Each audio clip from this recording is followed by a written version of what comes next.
For the uninitiated, online communications may appear to be the preserve of the businessman or computer buff.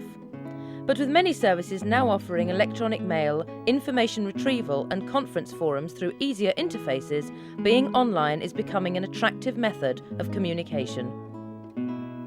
I use a number of online services, mainly CompuServe. That's a worldwide online service that lets you send email to people all around the world.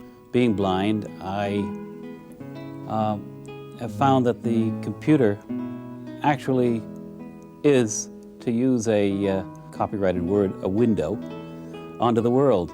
Well, I use my dad's line to write to my aunties and uncles, and like when there's been a hurricane or a fire or something, asking them how they've been. It's good stuff. You can generally find out whatever you want. You've got some strange little query. Somebody somewhere over the world is likely to know the answer. I like using it because it's more quicker.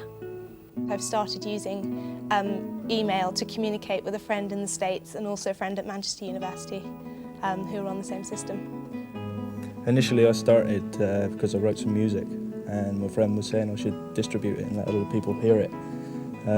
This is on the internet using something called FTP servers and I placed my music up there.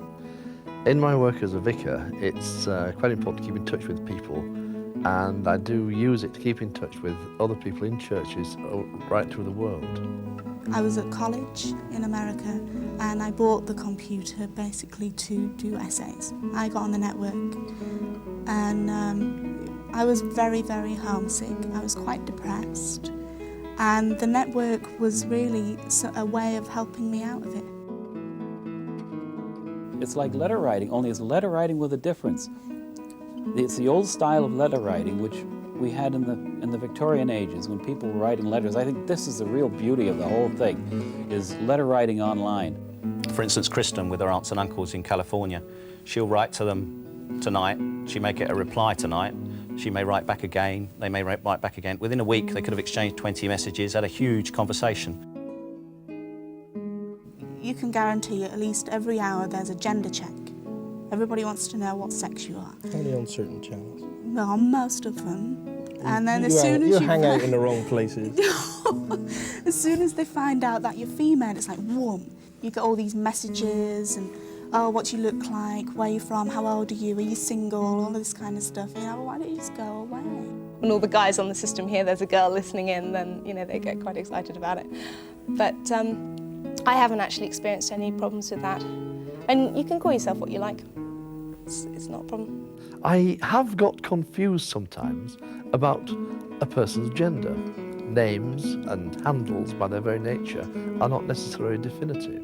I just wonder how a computer romance really does happen. I think we've been very honest to each other across the network, and when we did finally get to meet each other, there was no real shock. We knew the person before we met the person, which I think is a plus.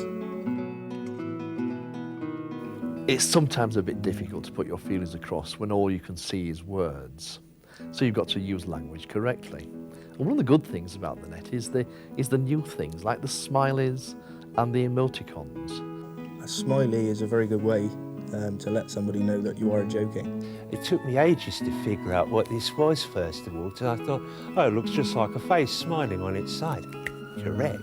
I'd just stick with conventional syntax. Most of the time it's either a little smiley, or if I'm poking fun at Jim, it's usually two little dots and a capital P, which is like sticking your tongue out. GDR is a common one, grin, duck and run, where you've said something funny but you know, it's a bit dodgy. I just use grin. You'll often chat to someone, in fact, online, and you won't know what country they're in. It'll only come out halfway through the conversation that they're actually in Japan. You don't see whether that person's black, white, red, yellow, whether they're from a middle class, upper class, working class family, whether they're disabled, nothing. Perhaps it's the grail of information, the one place where everything you seek is there and all the whole universe is at your fingertips, and that's perhaps what I want. The attraction for accessing the wealth of information is just that. I love information. All it is a replacement for old-fashioned things like normal mail. So the same things go on. The way people write letters to each other about everyday things, they do using computers and online services. Life is a journey, life is a quest, and being on the internet is part of my journey, part of my quest.